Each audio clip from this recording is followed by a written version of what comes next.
Masalah utama pada studi kasus ini adalah menurunnya produksi buah lokal di Indonesia akibat meningkatnya impor buah musiman yang tidak diimbangi dengan pelindungan terhadap petani di dalam negeri. Penelitian ini menunjukkan bahwa impor berdampak negatif secara signifikan terhadap produksi buah lokal. Setiap peningkatan impor sebesar 1% menyebabkan penurunan produksi buah lokal sebesar 7,4%. Produksi buah lokal menurun hingga 53% setelah era 1980-an yang merupakan masa awal keterbukaan ekonomi di Indonesia. Kebijakan AFTA atau perdagangan bebas ASEAN memperburuk kondisi ini dengan penurunan produksi buah sebesar 13,3%.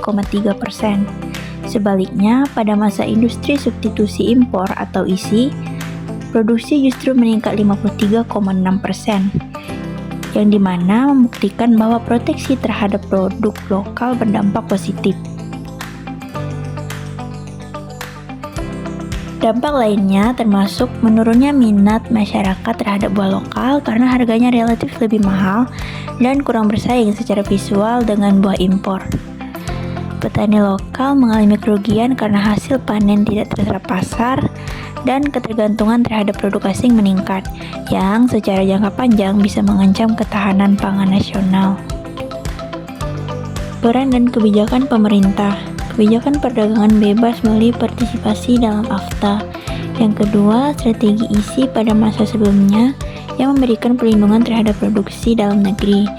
Ketiga, upaya regulasi tarif atau pajak impor yang sempat digunakan untuk menstabilkan pasar, namun kurang konsisten dalam jangka panjang.